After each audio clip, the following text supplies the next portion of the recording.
Now, through the magic of a high budget, we take you back to the days of silent pictures. You know, in those days, they played the scenes in pantomime, and later a writer would add the written words for the screen. During emotional scenes, music was played to keep the stars in the mood. We're now going to show you this technique with Cesar Romero playing the silent leading man, Tina Louise playing the silent leading lady, Leonid Kinski directing the silent drama, and Louis Nye as the entire orchestra. Places. Oh, BG. Don't you think this beauty mark would look better on Vilma? Mm-hmm. All right, places. Music. Music. Now, where is that musician for mood music? Now, where is that musician for mood music? Where is that musician for mood music? I ask you, no, tell me, please. Where is that musician? Come here. Do you know what the scene is about? No. That's all right. We'll shoot it anyway. Where shall I stand? Where shall you stand? Well, look, I don't care where you stand, but don't get in front of that camera. Look, just match the music to this scene, that's all. Now, look here. When there is hate, I want hate music. When there is love, give me love music. Got it? All right. Places, everybody, let's go. Where's Vilma? Where's Vilma? Vilma! Darling, you lovely thing, you. Come with me. Now, listen. Vilma, in this scene, you're pacing anxiously, waiting Rod to come home. Huh? Now start pacing. Lovely.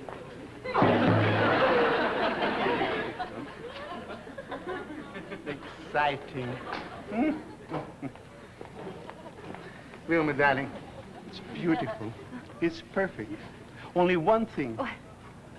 Not here, darling. There, in front of the camera. All right, camera, lights, and action! You're facing up and down. All right, dear. Now, get the door.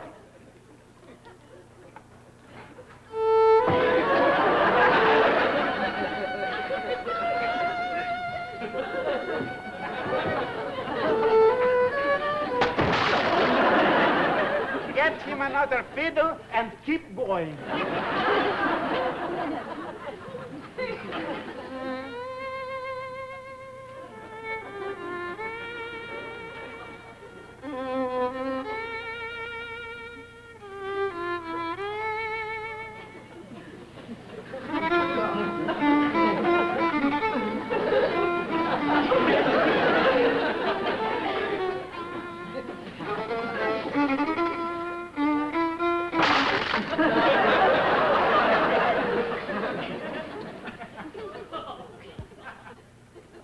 Get him another fiddle and keep going.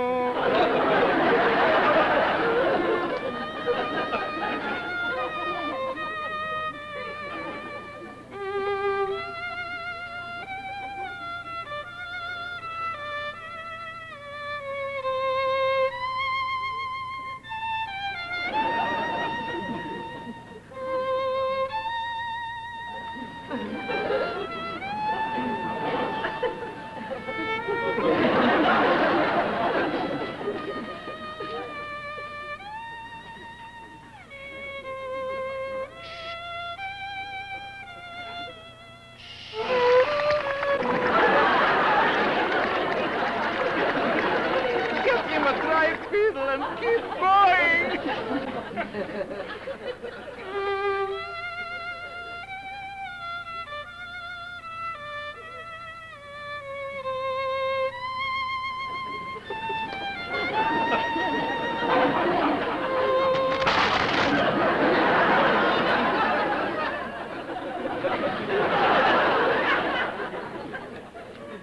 get him a new fiddle and keep going.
Player and keep going.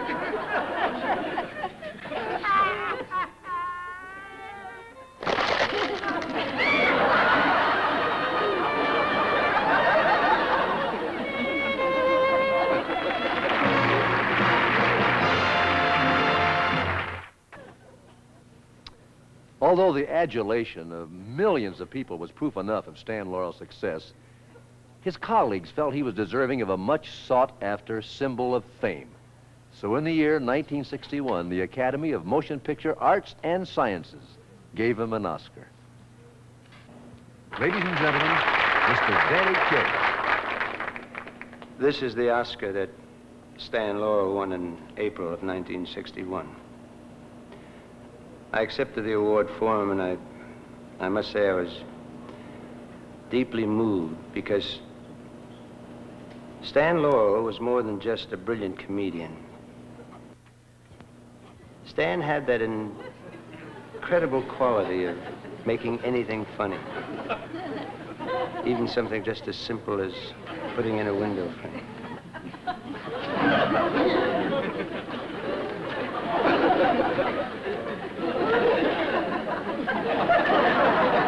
See what I mean?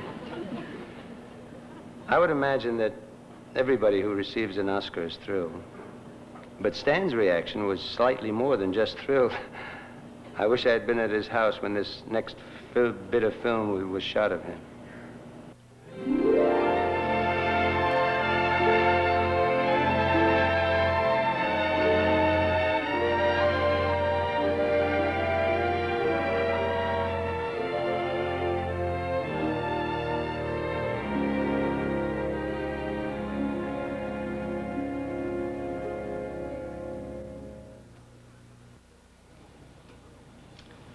I've been looking at some film, mostly of myself, however, so I think I better go ahead as planned and show you something from a Laurel and Hardy picture.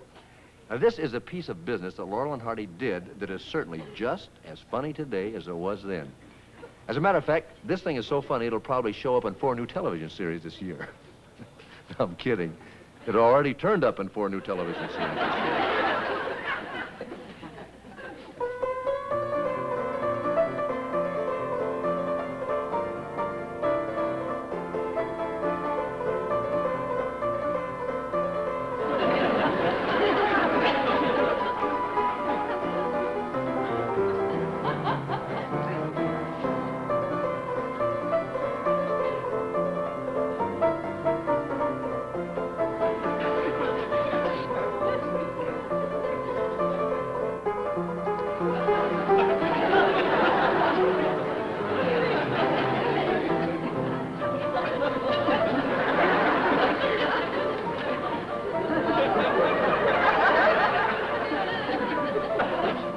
Wasn't that great?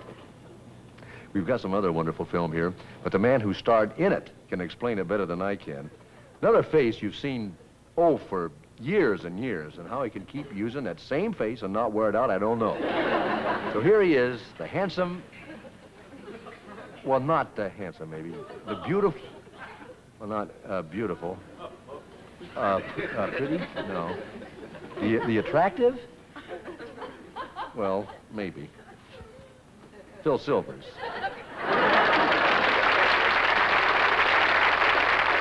I'm, of course, very happy to be included in this tribute to Stan Laurel. That wonderful little man brings on a great wave of nostalgia to me.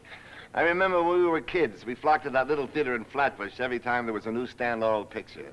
All the kids would rush around trying to scrape together that 10 cents admission. Say, it took almost a day and a half to steal enough milk bottles. That was the Nielsen rating of the day. When Laurel and Hardy pictures were showing, more milk bottles were stolen than during the run of any other picture. I guess what we really loved about Stan Laurel was his portrayal of the little man. The little man being pushed around, being stepped upon, like this.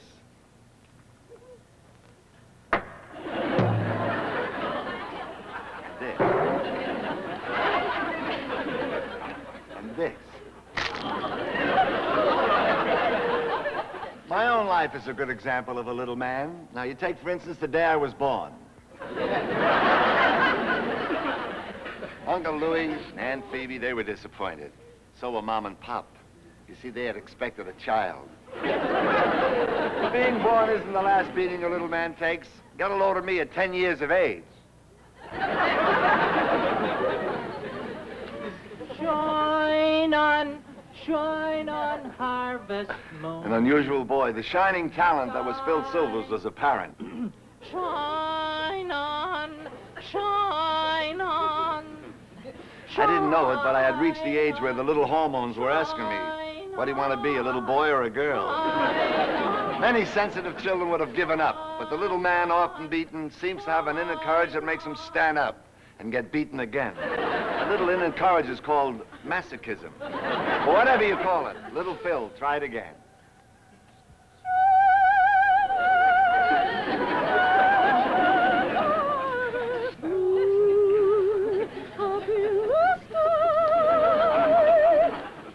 This had me worried, but it got me jobs. I began to appear in little shows. We played the Palace. Well, not exactly the Palace, just outside of it. It was a tough life. How do you like that combination? A mouth organ and 2 garbage can covers. The melody was carried by the flies we drew. You notice I'm not wearing glasses there? I had on contact lenses. Well, they didn't have real contact lenses in those days. They used thin little underwear buttons that looked through the 4 holes. But I found out one thing about wearing contact lenses. People will hit you when you're wearing them.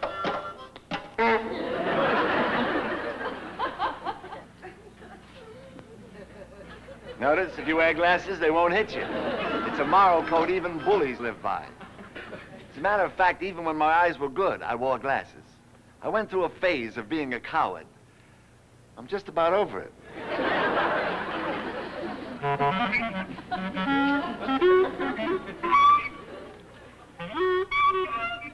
But now I was beginning to emerge. Sometimes it's not too good to emerge. Isn't he awful? That's because he doesn't practice. There's only one way to make a kid practice.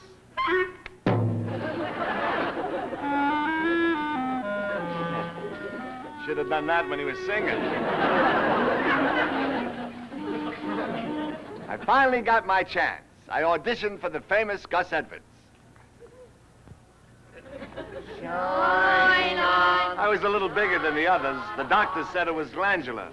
I felt that perhaps it was because I was 40 years old. Gus Edwards was just a step to start, but I missed it. Yes, though beaten, discouraged, and the victim of fate, the little man clings to survival and does what he can for bread and butter. Just the gigolo. Ah, the office of marriage I turned down. Not to mention 3 for men when I was singing like a girl.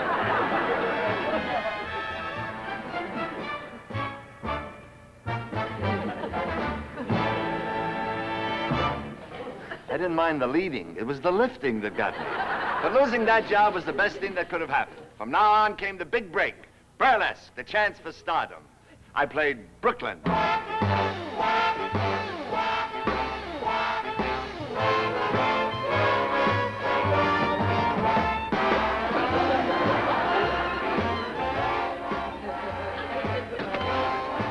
Pittsburgh.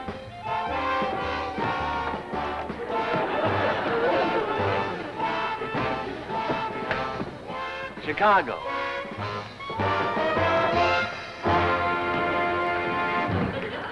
You know, I didn't see much of those cities, but I sure met a lot of cops. Yeah. How was it? I wish that nut would let me tell my own life story.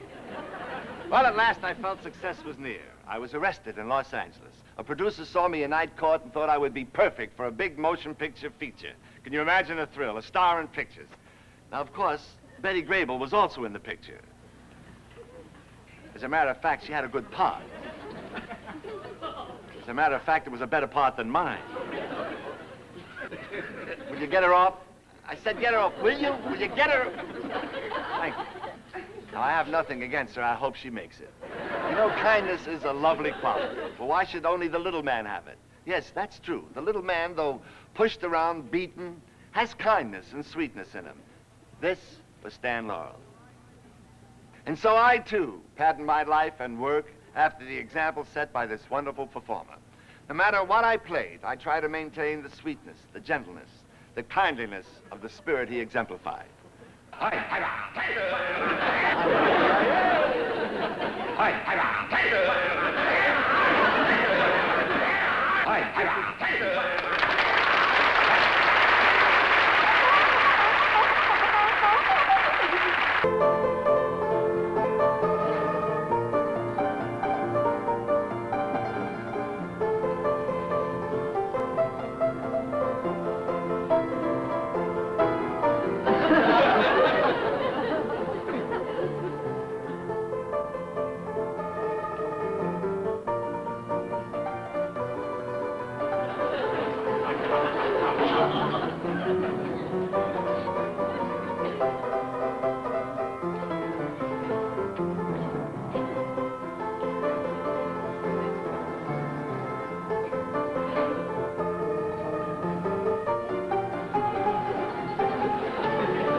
Ladies and gentlemen, Mr. Gregory Peck. On behalf of the Motion Picture Relief Fund, I want to assure you that those two carpenters, Laurel and Hardy, didn't build our country home. It stands very solidly on its foundation because of the contributions that the men and women of our industry have made, including the very handsome check we'll receive from this program tonight. This helps us live up to our slogan, we take care of our own. There are many, many people to thank. All those performers that you're seeing here tonight, as well as Stan and Ollie in the selected scenes from a new, hilarious feature motion picture, Laurel and Hardy's Laughing 20s. And thank you very much, ladies and gentlemen, for being with us.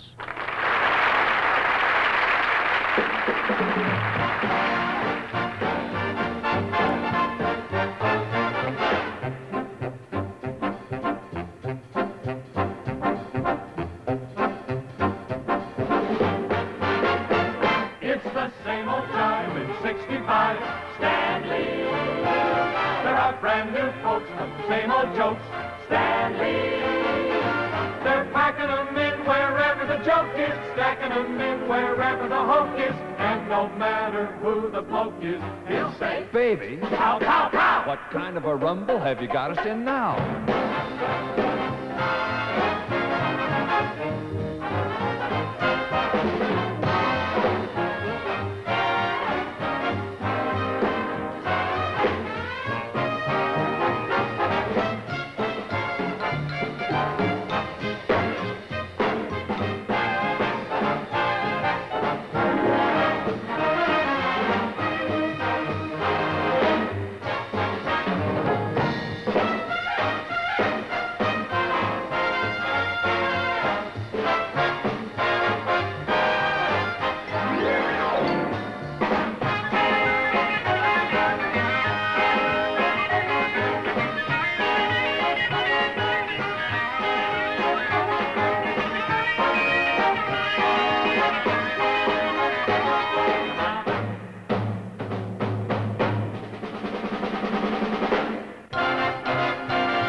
kick from the same old shtick. Stanley, that's why you're a top banana in our book.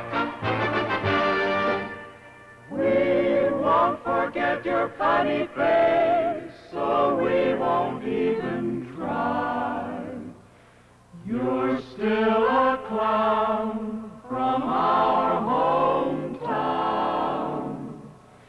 Stanley, Stanley, Stanley, Stanley, you're a wonderful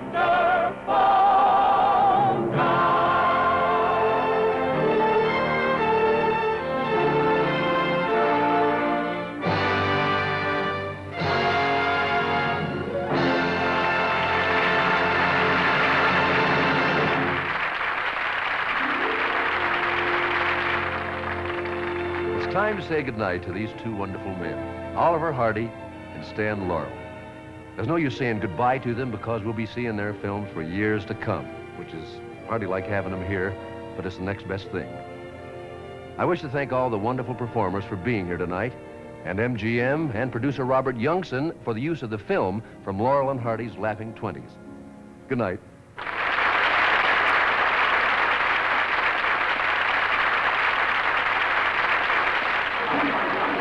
Now, fellas, let's not have any of that.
The Red Skelton Hour will be shown at its usual time next week.